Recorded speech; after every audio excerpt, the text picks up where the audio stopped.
Okay, guys, our last little presentation for the biopsychosocial framework risk factors for developing mental illness are the social factors.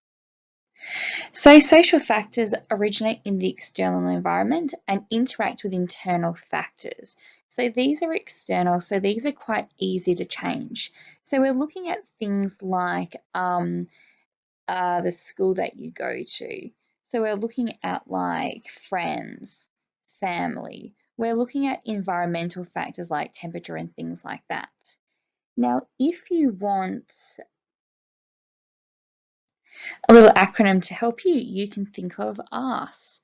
So we've got A for disorganized attachment, R for loss of significant relationship, S for stigma, and E for external. So just remember that biological and psychological factors are internal, whereas our social factors are external.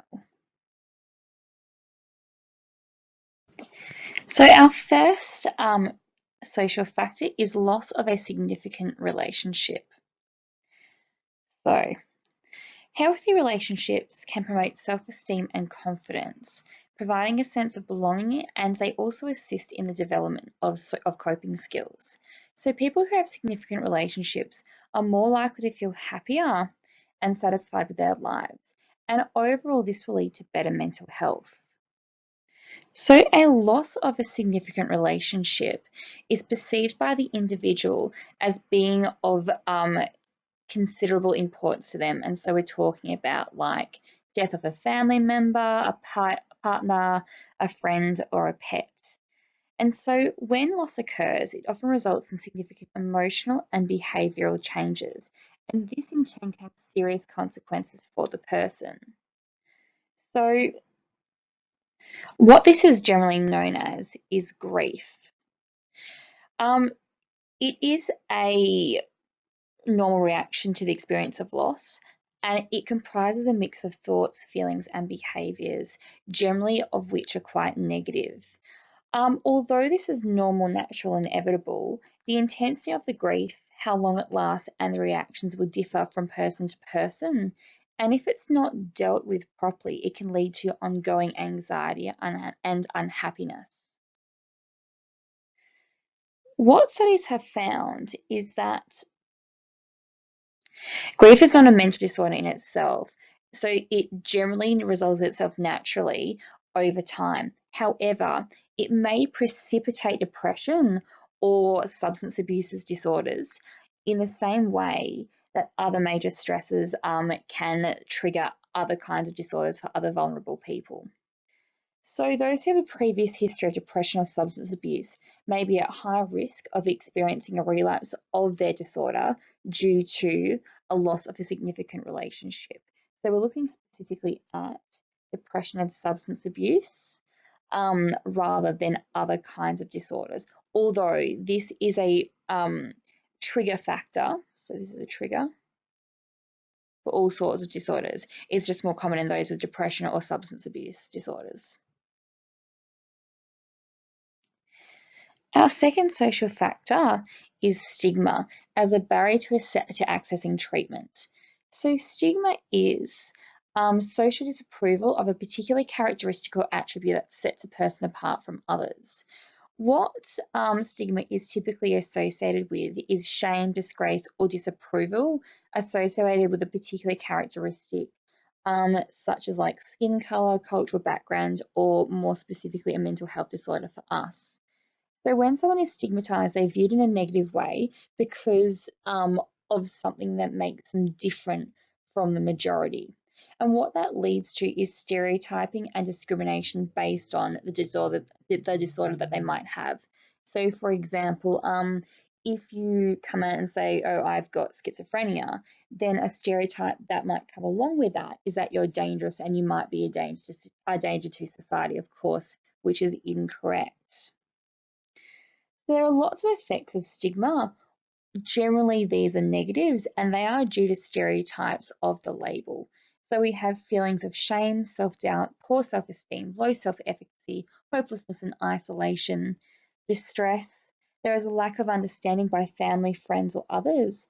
There's misrepresentation of the media and fewer opportunities for social interaction and employment.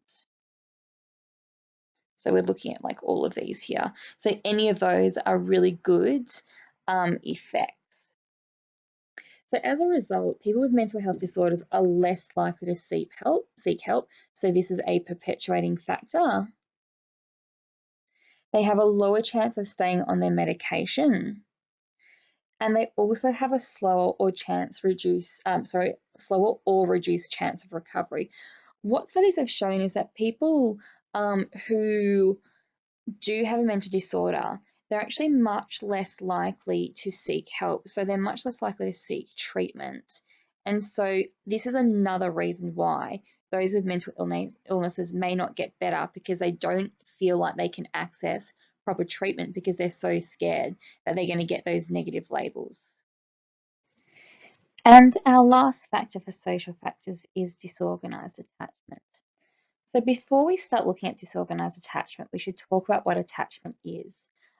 If you are interested in knowing more about this, just get onto YouTube and Google the work by Ainsworth. And she was the researcher involved with this research on attachment. So attachment refers to the emotional bond which forms between an infant and the primary caregiver, normally in the first 12 months of life. So an example of this is like the feeling of closeness you feel with your mum or your dad or your grandparents, or your girlfriend or your boyfriend. It primarily occurs at least in the beginning of your life between the primary caregiver or caregivers and the child. And so like if you've ever had like a really bad day at school and you've just wanted to kind of go home and give your mum like a hug, then that's like the attachment that you feel. So this can vary in terms of how strong the connection is and the kind of connection. So it depends on how sensitive and responsive the primary caregiver is to the infant's needs, as well as the child's responsiveness. So if your parents were really responsive to your needs as a child, then it leads to one type of attachment style.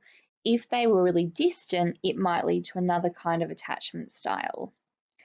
If there is any instability in the caregiver relationship, so there's physical distance, erratic behavior, emotional physical abuse, then it can lead to this thing called disorganized attachment forming.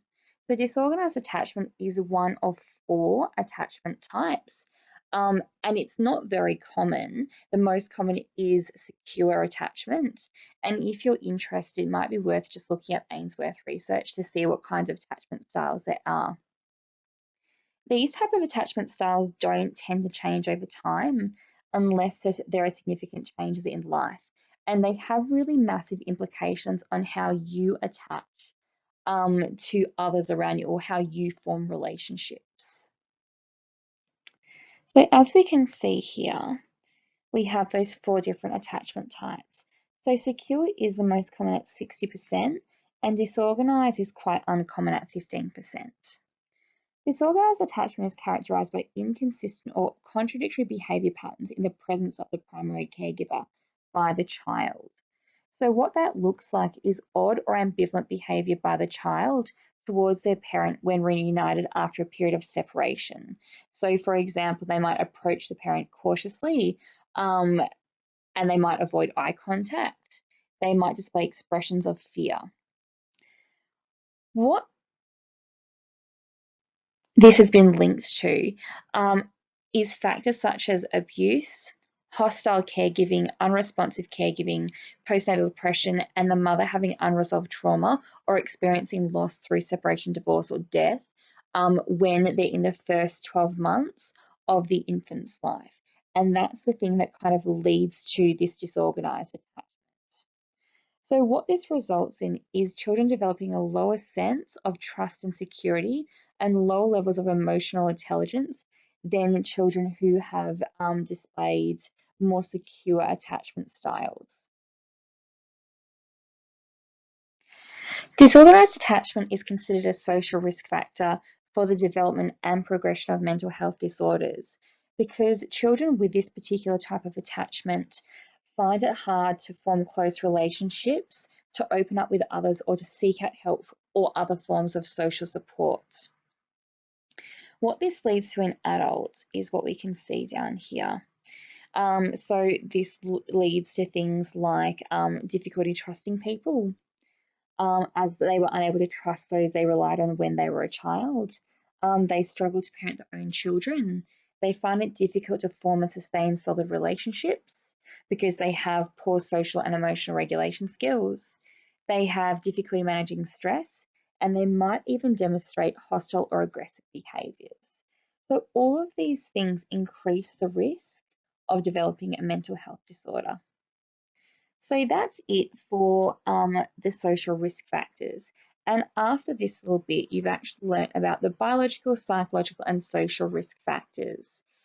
The next thing that we're going to talk about is how we maintain mental health, or the protective factors. So just remember with these particular dot points, so dot points 4, 5, and 6, or 5, 6, and 7, I can't remember which, you will take these risk factors and you will apply them to the biological or the biopsychosocial framework, as well as the 4 Ps. Now, we'll do that probably next week when we've talked about protective factors.